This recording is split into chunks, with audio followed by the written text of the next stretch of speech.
Assalamualaikum warahmatullahi wabarakatuh. Sobat santri, apa kabarnya? Sehat selalu ya, sehat lahir dan batin.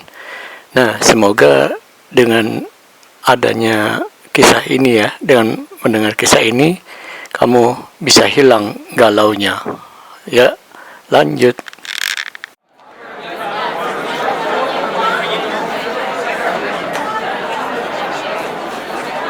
Mursyid Abu Yazid Al-Bustami memiliki murid yang banyak. Di antara jamaahnya ada seorang ustadz yang juga memiliki follower yang banyak. Baiklah, kita sebut dia kalau di Indonesia levelnya kiai.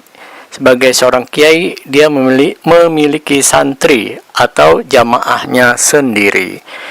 Dia selalu memakai pakaian yang menunjukkan kesalehannya. Atribut dia seperti baju putih, sorban, dan selendang, plus wewangiannya dengan wewangian tertentu. Suatu saat muridnya yang kiai itu mengadu kepada sang mursyid Abu Yazid Al-Bustami. Tuan Guru, saya sudah beribadat 30 tahun lamanya. Saya sholat setiap malam dan puasa setiap hari. Tapi anehnya, saya belum mengalami pengalaman ruhani yang Tuan Guru ceritakan. Saya tak pernah saksikan apapun yang Tuan Guru gambarkan. Lalu terdiam sejenak mendengar curhatan muridnya itu. Abu Yazid menjawab, sekiranya kau beribadat selama 300 tahun pun, kau takkan mencapai satu butir pun debu mukasyafah dalam hidupmu. Tambah heranlah dia, mengapa demikian, wahai Tuan Guru? Karena kau terhijab oleh dirimu sendiri. Jawab Abu Yazid, bisakah Tuan Guru obati aku agar hijab itu tersingkap? Pinta sang murid. Bisa, tapi kau takkan mampu melakukannya, ucap Abu Yazid. Tentu saja akan aku lakukan, sanggah murid itu sedikit ngotot. Baiklah kalau begitu, kata Abu Yazid. Sekarang tanggalkan pakaianmu. Sebagai gantinya, pakailah baju yang lusuh, sobek, dan compang-camping. Gantungkan di lehermu kantung berisi kacang. Pergilah kau ke pasar. Kumpulkan sebanyak mungkin anak-anak kecil di sana. Lalu katakan pada mereka, hei anak-anak, barang siapa di antara kalian yang mau menampar aku satu kali, aku beri satu kantung kacang.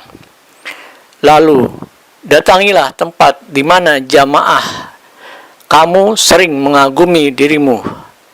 Katakan juga pada mereka, siapa yang mau menampar mukaku, aku beri satu kantung kacang. Diam sejenak si murid itu. Subhanallah, Masya Allah, la ilaha illallah, kata murid itu terkejut. Abu Yazid berkata, jika kalimat-kalimat suci itu diucapkan oleh orang kafir, ia berubah menjadi mukmin. Tapi kalau kalimat itu diucapkan oleh seorang sepertimu, kau berubah dari mukmin menjadi kafir. Murid itu double heran, tambah keheranan. Mengapa bisa begitu?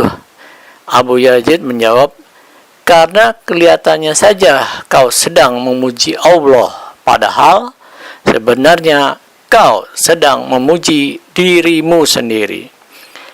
Ketika kau katakan Tuhan Maha Suci, seakan-akan kau mensucikan Tuhan, padahal kau menonjolkan dirimu sendiri. Wow, kalau begitu, murid itu kembali meminta, berilah saya nasihat lain. Abu Yazid menjawab, bukankah aku sudah bilang, kau takkan mampu melakukannya? Oke, sobat catatan Eman, ini adalah percakapan mursyid dengan muridnya. Tidak usah heran ya, karena seorang mursyid memang diberi kemampuan oleh Allah untuk melihat gerak-gerik hati muridnya.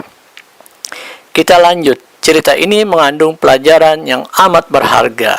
Abu Yazid mengajarkan bahwa orang yang sering beribadat mudah terkena penyakit ujub, sombong, bangga diri, dan takabur. Hati-hatilah kalian dengan ujub.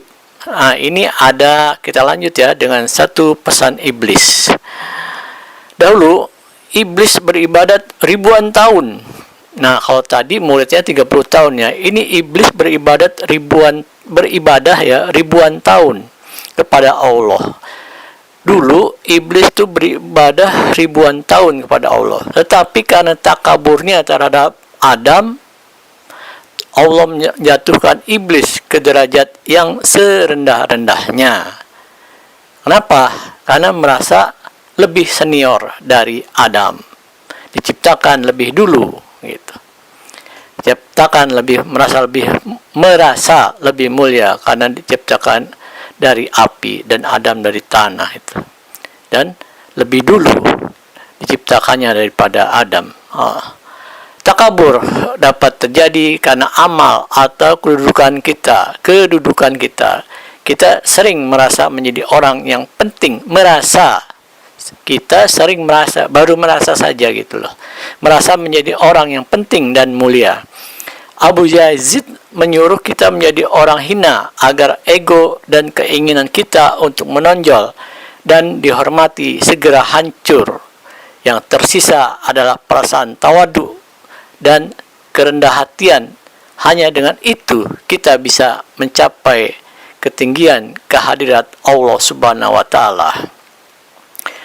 Orang-orang yang suka mengaji, gemar mengikuti kajian juga dapat jatuh kepada ujub.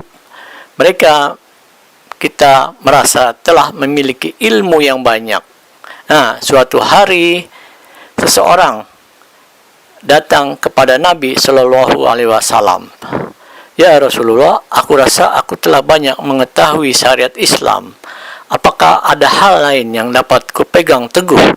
Nabi menjawab, katakanlah Rabbu, Tuhanku Allah, kemudian istiqomahlah kamu.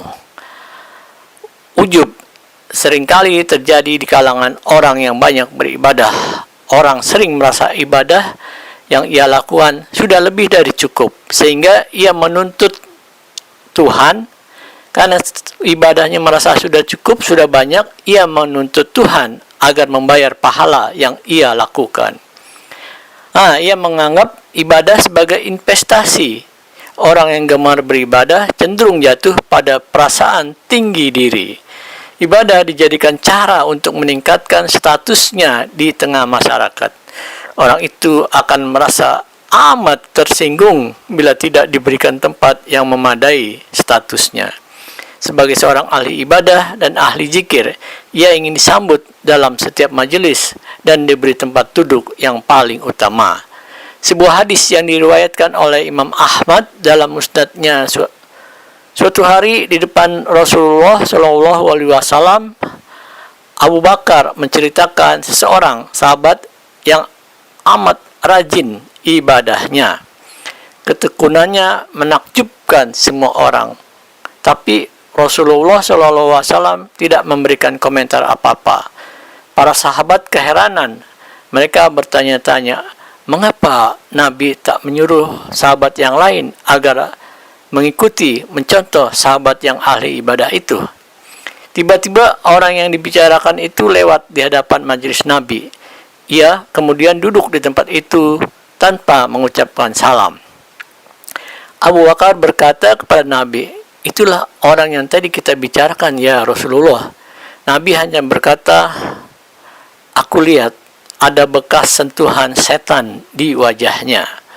Nabi lalu mendekati orang itu dan bertanya, bukankah kalau kamu datang di satu majelis, kamu merasa bahwa kamulah orang yang paling soleh di majelis itu? Sahabat yang ditanya menjawab, Allahumma na'am, iya. Ya Allah, memang begitulah aku. Orang itu lalu pergi meninggalkan majelis Nabi. Setelah itu, Rasulullah Shallallahu Alaihi Wasallam bertanya kepada para sahabat, siapa di antara kalian yang mau membunuh orang itu? Aku, jawab Abu Bakar. Abu Bakar lalu pergi, tapi tak berapa lama ia kembali. Ya Rasulullah, bagaimana mungkin aku membunuhnya? Ia sedang ruku. Nabi tetap bertanya, siapa yang mau membunuh orang itu? Umar bin Khattab menjawab, aku. Tapi seperti juga Abu Bakar, ia kembali tanpa membunuh orang itu.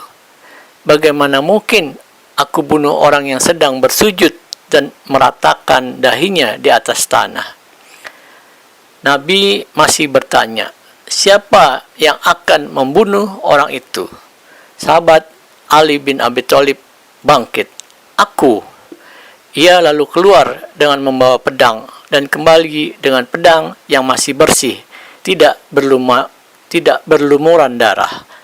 Ia telah pergi ya Rasulullah. Nabi kemudian bersabda, sekiranya engkau bunuh dia, umatku takkan pecah sepeninggalanku.